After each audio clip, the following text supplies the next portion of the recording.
जी, तो स्टार्ट करते हैं। आज से हम इसको कट कर देते हैं। ये इंटरफेस हमारा तैयार है।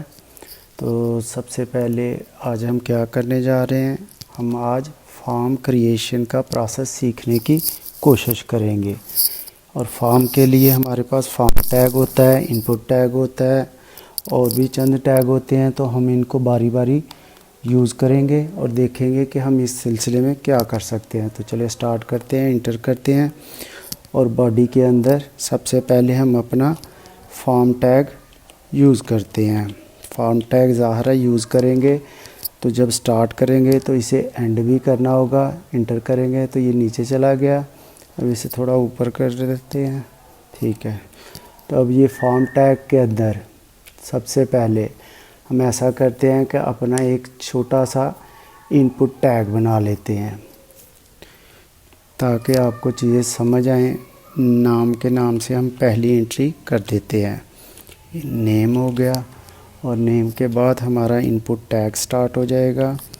इनपुट टैग हो गया और इसके अंदर 2 3 4 एट्रीब्यूट्स यूज़ किए जाते हैं। वो जैसे जैसे आप यूज़ करोगे इंशाल्लाह आपको समझ भी आती जाएगी। बल्कि एक छोटी सी वीडियो इसके ऊपर भी बना देंगे 1-2 मिनट की, ताकि टैग्स को या एट्रीब्यूट्स को स्पेशली कैसे यूज़ करना है समझ में आ सके। फ़िलहाल के लिए हम 1-2 एट्रीब्यूट इसके यूज़ करेंगे, जिसमें सबसे ज़रूरी टाइप के हम ये डिसाइड करेंगे कि हम किस टाइप का ये बनाने जा रहे हैं। तो टाइप ज़ाहिर है, ये जो नाम का खाना है इसमें हमारी जो टाइप है वो होने वाली है टेक्स्ट। टेक्स्ट ये देखें आ चुका है, टेक्स्ट लिख लिया। और इसके बाद इसको नाम जो है वो भी कर देते हैं, टेक्स्ट ही कर देते हैं और इसे क्लोज़ कर देते हैं और इसे कंट्रोल एस कर देते हैं। तो देखिए ये एक नाम के नाम से फॉर्म की शुरुआत हम कर चुके हैं, फॉर्म टैग के अंदर रहते हुए, ठीक है। तो अब सबसे पहले हम इसकी एक लेआउट, ताकि ये फॉर्म की शक्ल में नज़र भी आए, तो उसके लिए हम क्या करेंगे। और ये चीज़ें आहिस्ता आहिस्ता समझाने का सिर्फ एक पर्पज़ है, ताकि इन कोड्स को या इन टैग्स को आप किसी दूसरी जगह पे किसी दूसरे अंदाज में भी यूज़ कर सको। चीज़ें आपको समझ आना ज़रूरी हैं। तो चलें स्टार्ट करते हैं। एक और टैग की शुरुआत करते हैं। फॉर्म टैग के अंदर हम फील्ड सेट के नाम से एक टैग को यूज़ करेंगे। फील्ड सेट को क्लोज़ करते हैं। तो देखिए ये आ चुका, लेकिन ये इसका सही मकाम नहीं है। अभी आपको समझ आ जाएगी कि क्यों इसका ये सही मकाम नहीं है। तो इसको यहाँ से रख के कट करते हैं और बॉडी टैग के जस्ट ऊपर रख के फॉर्म के अंदर चूँकि बनाया है तो फॉर्म के अंदर इसको यहाँ पे कंट्रोल वी कर देते हैं। अभी हमने क्या किया है, एक फॉर्म टैग है, उसके अंदर हमने एक फील्ड सेट के नाम से टैग यूज़ किया है। इसे अभी कंट्रोल एस करते हैं। तो देखिए इसने क्या किया कि इसने एक लेआउट यानी फील्ड सेट कर दिया है, फॉर्म की शेप सेट कर दी है। अब इसके ऊपर हम एक और भी काम कर सकते हैं। इसको इंटर करते हैं और हम कौन सा फॉर्म बनाना चाह रहे हैं इसके लिए हम लिख लेते हैं लेजेंड के नाम से। ये लेजेंड के नाम से हमारे पास एक टैग रहता है, ठीक है। इसको शुरुआत करते हैं इंटर करके। इसके अंदर हम एक H1 टैग यूज़ कर लेते हैं, इसे क्लोज़ करते हैं और इसके अंदर हम लिख लेते हैं रजिस्ट्रेशन फॉर्म, ठीक है। और इसे अब हम कंट्रोल एस कर देते हैं। तो देखें अब क्या हुआ है, ये रजिस्ट्रेशन फॉर्म ठीक फील्ड सेट के अंदर हमारे फिक्स हो चुका है, ठीक है। और ये H1 की हेडिंग से है, सो ये नुमायाँ भी है। तो अब जैसे जैसे हम इसके अंदर अपनी इनपुट्स देते जाएंगे फॉर्म बड़ा खुद ब खुद होता चला जाएगा। ये हमने एक छोटा सा खाका फॉर्म के लिए क्रिएट कर लिया है, जिसे इस टैग को हम मुख्तलिफ़ जगह पे मुख्तलिफ़ सूरतों में भी यूज़ कर सकते हैं। लेकिन अभी के लिए देखिए, अब ये क्या किया हमने, नेम टैग जो बनाया हुआ है इसको अगर हमने स्पेस देनी होगी, जगह देनी होगी, तो हमने क्या सीखा था कि हमें अपनी ये सारी चीज़ें किसी डिव के अंदर रखनी चाहिए, ताकि कल को हमें इनको स्पेस देनी पड़े या दूसरी चीज़ें करनी पड़े, इसके ऊपर CSS अप्लाई करनी पड़े, तो ये हमारे काम आए। तो इस डिव टैग को यहाँ से कट करते हैं और ठीक इसके नीचे इंटर करके इसको कंट्रोल V कर देते हैं। ठीक है, अब इंटर दबा के नीचे एक BR टैग यूज़ कर लेते हैं। BR टैग आपने पढ़ा था, किस लिए है, ताकि एक स्पेस क्रिएट दी जा सके। इसको कंट्रोल S कर दिया, देखिए ये एक स्पेस क्रिएट हो चुकी है।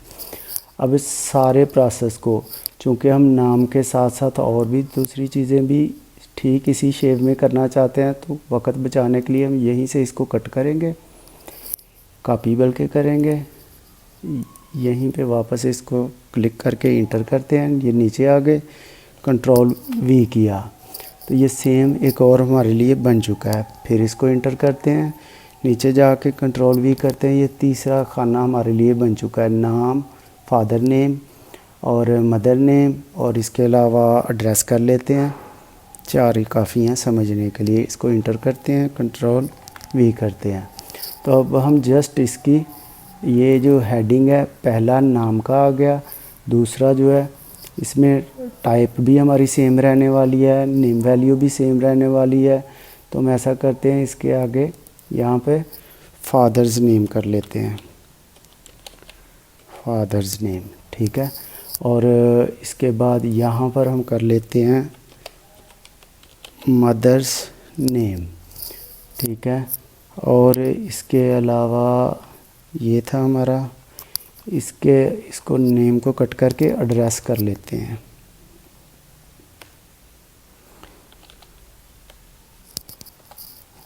एड्रेस, ठीक है। अब इसे कंट्रोल S करते हैं, तो देखें ये हमारे लिए मुख्तलिफ़ चीज़ें डिज़ाइन हो चुकी हैं। हम चाहें तो प्री टैग यूज़ करके भी इन चीज़ों को एक साथ रख सकते हैं, या हम इसको CSS की मदद से इन चीज़ों को, इसीलिए हमने इनको डिव टैग में रखा है। कल को जब हम CSS पढ़ेंगे, CSS की क्लास करेंगे, तो हमें समझ आ जाएगी कि हम इन चीज़ों को अब बड़ी आसानी के साथ किसी भी जगह पे प्लेस कर सकते हैं। तो अभी राइट नाउ के लिए हम सिर्फ टैग यूज़ करने और उन्हें अंडरस्टैंड करने की कोशिश कर रहे हैं।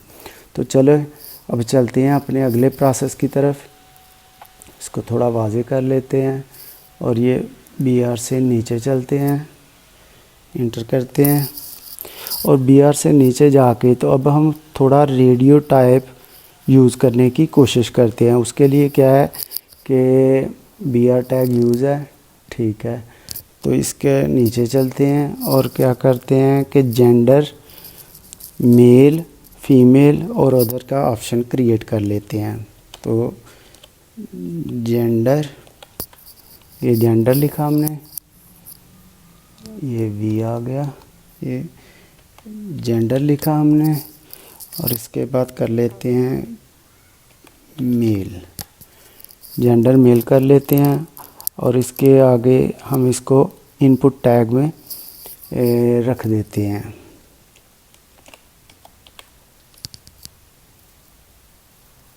ठीक है, इनपुट टैग में रख लिया।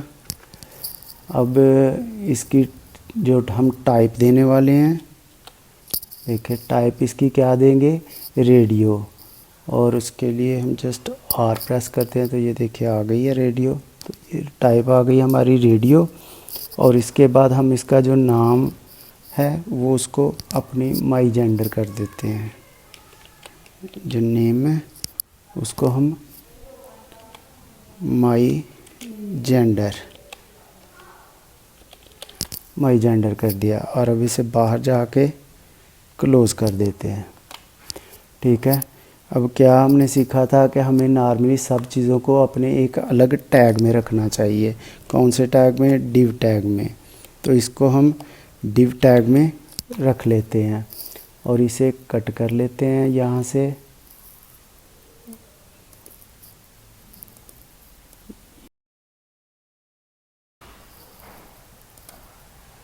यहाँ से यहाँ तक इसको कट कर लेते हैं।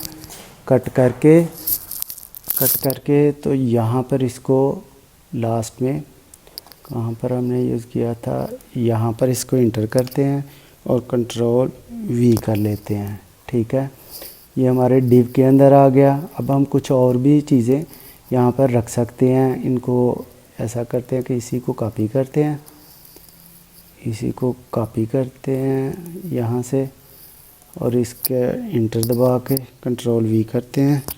एक और हो गया। इसके बाद इंटर करके फिर कंट्रोल वी किया। क्योंकि हमारी ये सब चीज़ें तकरीबन सेम ही रहने वाली हैं, तो इसको यहाँ पे हम कर लेते हैं माई जेंडर से। यहाँ से हम कर लेते हैं इसको फीमेल,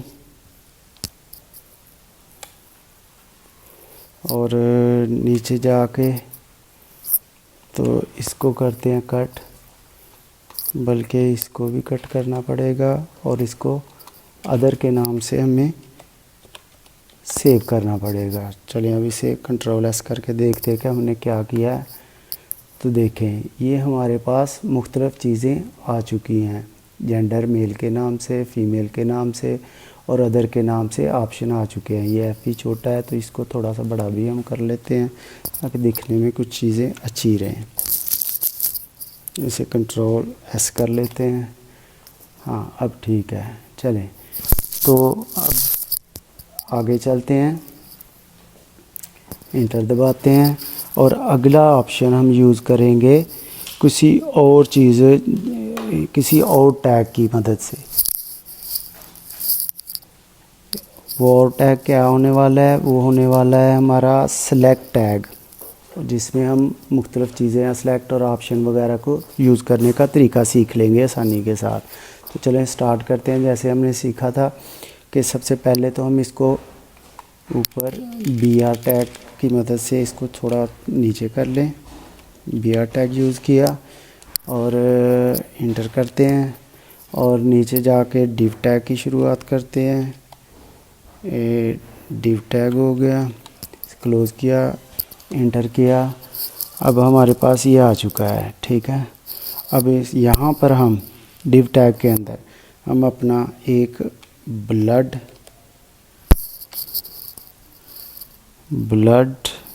ग्रुप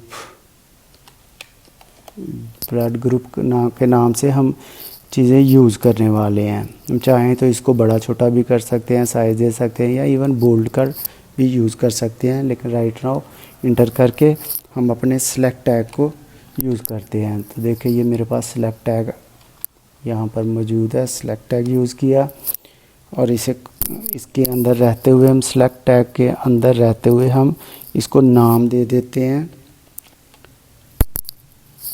इसको नाम नॉर्मली इसको छोटे में देते हैं। नेम जो है इसको हम ड्रॉप डाउन, तो ड्रॉप डाउन का इसका फ़ायदा क्या होने वाला है, जब आप जैसे ही यूज़ करोगे तो आपको खुद ही समझ आ जाएगी। और इसे ड्रॉप डाउन करने के लिए इसके अंदर हमने स्लैश का इस्तेमाल करना था। ठीक हो गया, टैग बराबर हो चुका है। इसके क्लोज़ करते हैं और नीचे चलते हैं, इंटर दबा के पहले से कंट्रोल एस करते हैं। तो देखिए ये ब्लड ग्रुप के नाम से हमारा एक ड्रॉप डाउन बटन तैयार हो चुका है। अब इसको हम मुख्तलिफ ऑप्शंस में कन्वर्ट करते हैं, तो इसके लिए ऑप्शन का टूल इस्तेमाल कर लेते हैं। तो ये मेरे पास ऑप्शन का यूज़ हो चुका है और इसके अंदर हम अपनी वैल्यूज़ देंगे। वैल्यू आ गई और वैल्यू पहली रख लेते हैं A, और इसके बाद बाहर जाके इसे क्लोज़ करते हैं इस ऑप्शन को, और ये ऑप्शन टैग क्लोज़ हुआ और इसके अंदर भी हम A ही लिख देते हैं। ठीक है, अब यहाँ से हम ऐसा करते हैं, इसको कॉपी कर लेते हैं ताकि टाइम बचे। यहीं से इसको इंटर का बटन दबा के नीचे जाते हैं, कंट्रोल V करते हैं, फिर इंटर दबाते हैं, कंट्रोल V करते हैं। 3 ऑप्शन रख लिए, चले चौथा भी कर लेते हैं, कंट्रोल V कर लेते हैं।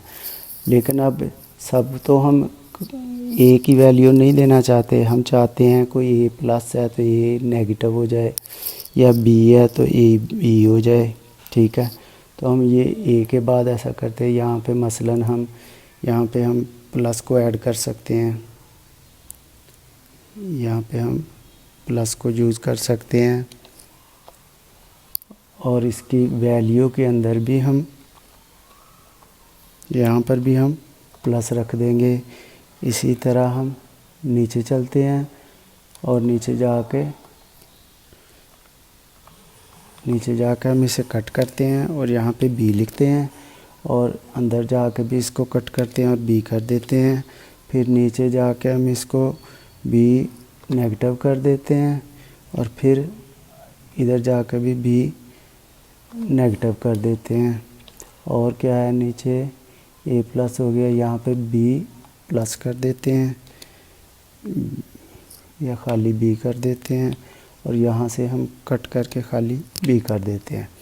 तो चले इसको कंट्रोल एस करते हैं और देखते हैं जल्दी से कि हमने अब तक क्या बनाया है। ये देखिए, ये ड्रॉप डाउन हमने बनाया, तो यहाँ पर हमारे पास मुख्तलिफ ऑप्शन आ चुके हैं जिन्हें हम बवक्त ज़रूरत यूज़ कर सकते हैं। और दूसरी चीज़, जैसे जैसे हम आगे बढ़ रहे हैं, ये हमारा फ्रेम साथ साथ उसको पूरी गुंजाइश देता चला जा रहा है।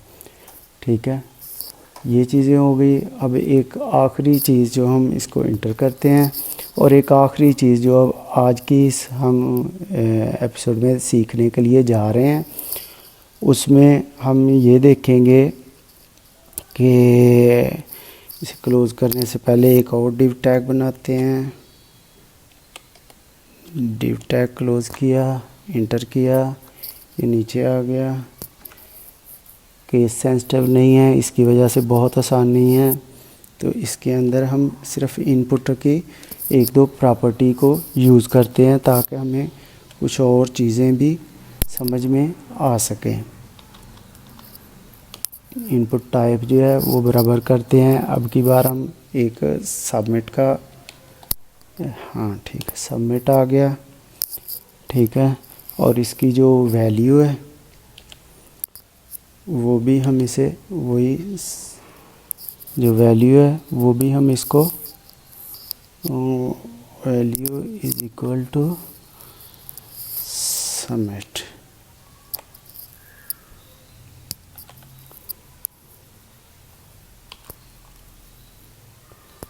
सबमिट कर देते हैं। इधर जाके इसको थोड़ी सी स्पेस, ये आ गई। अब यहाँ पर जाके इस इनपुट टैग को हम क्लोज़ कर देते हैं और देखते हैं कि कंट्रोल एस करके ये सबमिट के नाम से हमारा एक बटन आइकॉन बन चुका है।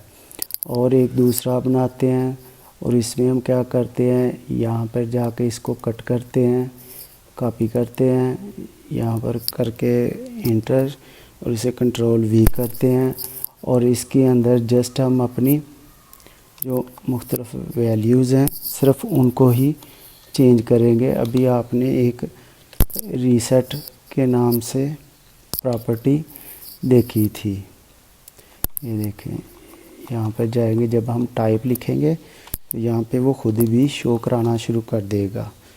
ये देखें, ये रीसेट आ रहा है ना। ऐसे ही दूसरी तरफ हम वैल्यू में भी रीसेट कर देंगे और इसे कंट्रोल एस कर देंगे। तो ये देखिए, ये एक रीसेट और सबमिट के नाम से भी हमारे पास, और ये देखिए ये क्लिकेबल है। ठीक है, यानी हम सबमिट भी करवा सकते हैं। कल को जब हम PHP वगैरह जावा वगैरह क्लियर कर लेंगे तो ये सारी चीज़ें बाद की हैं। अभी राइट नाउ HTML के लिए हमारे पास कुछ इसी तरह की 3-4 चीज़ें हैं जो नॉर्मली फॉर्म्स वगैरह में यूज़ होती हैं, और वो सब प्रॉपर्टीज़ आप सीख चुके हो। तो उम्मीद है कि आप लोगों को बहुत कुछ सीखने का मौका मिला होगा, लेकिन असल चीज़ है प्रैक्टिस। ये सारी चीज़ों में आप लोगों ने बहुत से टैग देखे होंगे जिसमें बहुत सी एट्रीब्यूट यूज़ हो सकते थे। आप लोगों ने वो सारी चीज़ें एक्सप्लोर करनी है। ओके, अल्लाह हाफिज़।